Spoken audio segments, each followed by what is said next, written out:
Hello, ladies and gentlemen, boys and girls. I am Sir Worldwide. But I'm going to introduce some ladies right here who probably have filled up as many passports as I have, because they're worldwide. All right. So, welcome to Sir Worldwide Production. And I'm Carrie. And today we're going to just be talking about how men treat us in our country. Hi guys, my name is Tori. I'm a Chinese Japanese, grew up in Japan. Konnichiwa. So, men in our country is very traditional. So, women majority stay at home, and then men go out work. So, the majority women, the wife, we raise kids, we help family inside, we support the men. Um, mentally, spiritually, physically. We cook them for lunch, all the dinners. But nowadays, because the lifestyle changing a lot, I see a lot of women start working. So it's hard to say exactly is what it is, but because the time everything became a new different generations. I'm Avital, and I'm originally from Ukraine. I grew up in Ukraine, and in Ukraine, it's very interesting. The same, like you said, in your country, the culture is that men are feeders of the family, and women taking care of the homes, taking care of kids. And it's interesting because recently I was reading an article that in Ukraine they asked 1,500 men about what do they think about how what their vision of women in our country, and they said that they think that women supposed to stay at home and take care of home, take care of themselves. Women supposed to be not only beautiful but also smart, and supposed to listen to the man, so to be submissive, and no matter if she agrees or not, man always right.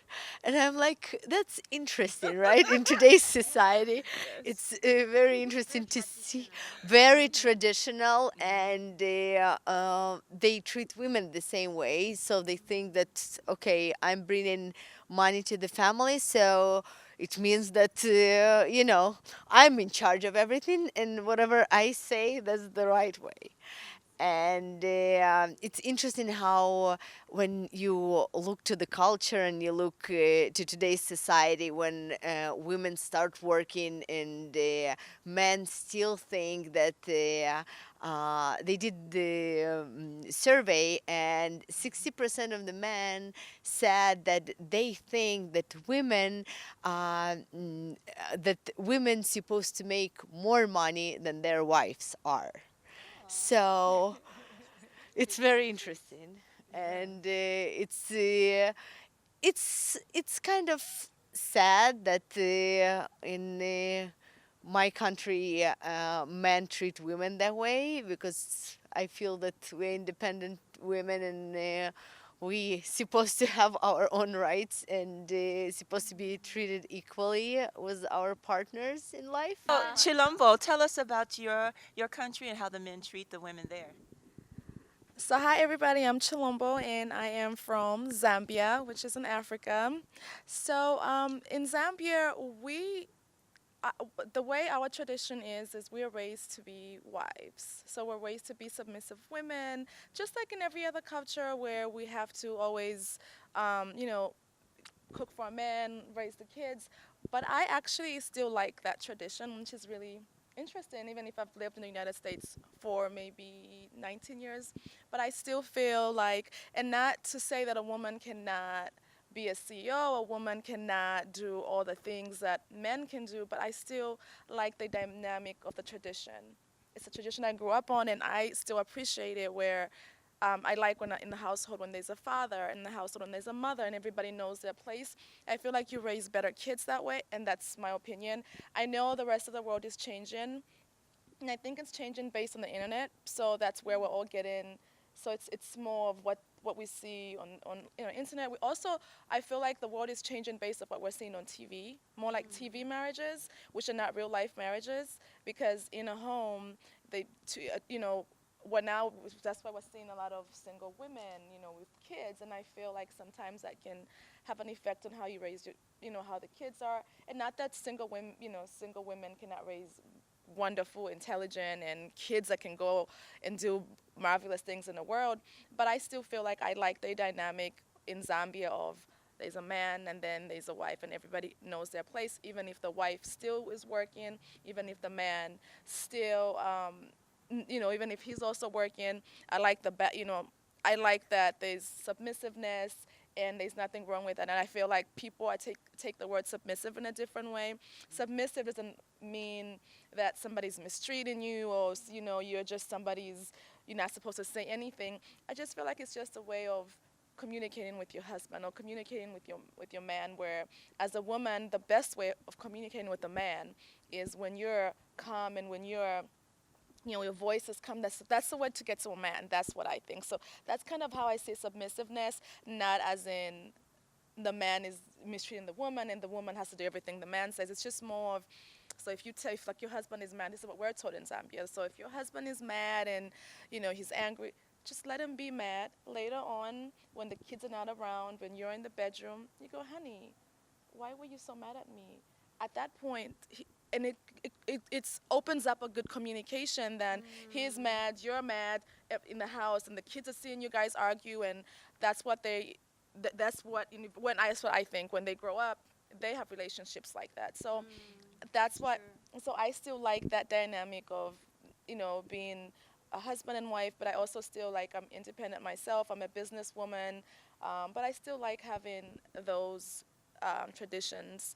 And I wish that more women now in the new society kind of look at it that way and not so much look at it as in men want them down. And also if we can educate men, husbands, and let them know that, hey, this is how us women, now we're in a new world, we're now CEOs as well, so we also have to kind of share responsibilities without it being more so of, I don't just want to be married because I don't need a man. It's like, let's educate each other and let's move on with the new world. So that's kind of how I look at things right now. Yes, Annetta, tell us what country you're from and how do the men treat the women in your country?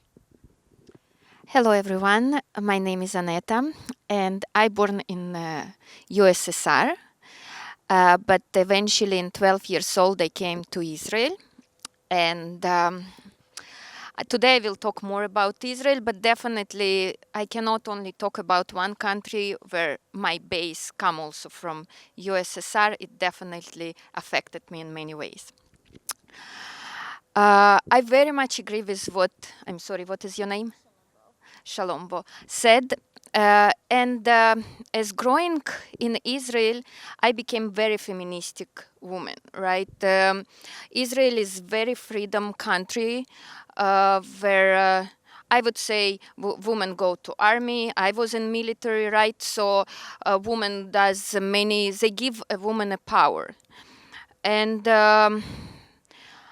however, right, I do believe after today having my own family where I would be very powerful, I think the energy, we are talking more about energy of female energy and male energy. We cannot be without each other, and female, there is things that haven't been happening for ages, thousands of years. And to come and change it in the last 100 years where women got a power, it's a huge shock for our society that we as a woman, we are powerful, we can do everything, but in general we are still not ready, we do as much as powerful I wanted my husband to come and give me a hug and show me that like he takes care of me, but I couldn't always say it. And us as a woman, we do need to let them to be soft, to be gentle. We are a neck, and the man is a head. Wherever we taking, men will go there. It's just the way we approach to them and the way we expose our feelings. Not long ago, I took a class how to talk to men, and in this class, actually, I learned that before we talk to the man, instead of complaining, instead of being tired after a whole day long and saying, oh, I all day long cleaning over here, I taking care of the kids, I'm the one who doing all the chores, and you are just working, you don't know. If we come and approach them with positive way, the men want to do anything and everything. They want to make us happy. They not always know how to do it, but they are willing. Their main thing is to make the woman happy. But because we and I don't approach them many times correctly, they're closing to us, and the same way we are closing, and then the distance growing. And through the tradition, through this softness, like you said, in the bed, without complaining, the things can be solved. Thank you. That's very good. So I just wanted to add, I just wanted to say that I didn't answer the question that I asked. So I grew up here in America and in Detroit, Michigan specifically. But my ancestry is from the slave tradition, from what we came here like in the 1500s or 1400s. And the dynamic of the relationship was totally different.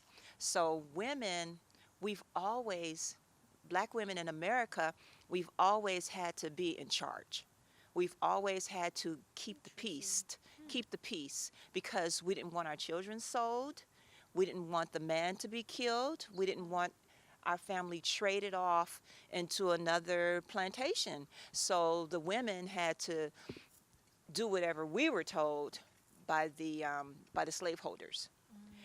And so coming from that, we have now men who are used to women being in charge, who are used to women that are going to defend them and protect them as much as we can, because a lot of police brutality is still going on. But as a black woman, it's always important for us to try to get the men to not do anything to cause harm to them, because it's just still a lot of disrespect of the men.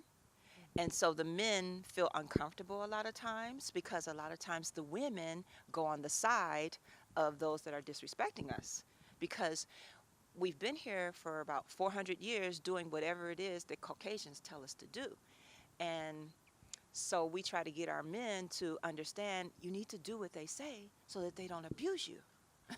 So it makes for a difficult relationship, because men don't want to do what other men say. You know, they want to be men. That's what they do. And so when a woman says, oh, you need to acquiesce, so you need to just bow down in a sense, that's the way they take it. Like, you know, bow down. Why should I bow down? I'd rather go to prison than to bow down like that. So that's understandable too, but that leaves us with men that are in prison. But you know, it's a sticky situation, because then you have men who understand that I got to get that balance. I don't want to go to jail, and I don't want to be single, and I don't want to leave the women out here by themselves. So some of them just like, oh, it's a bunch of women out here. Let me just please as many of them as I can. So having a relationship with a man who thinks like that, it's like, oh my God. So it's a very challenging situation for black women in America specifically, because of that history. And that history has made it difficult for many of us to have really good, strong, solid relationships, specifically because the women is used to being in charge. But the men, it's natural for them to be in charge. So we get the clashing of heads, like who's going to be in charge of the money, who's going to be in charge of the children, who should they listen to. So our issue is really a big culture clash, because we have to acquiesce to European culture, European rules, where traditionally we have an African culture, but we don't really know what that is. Well, see, ladies and gentlemen, boys and girls, I'm giving myself a big pat on the back, because I could search for months. I could not find a better group of ladies that I found here. So stay tuned, because they have not finished. You know women in motor mouth, right? Oh my God, they just getting started. Oh.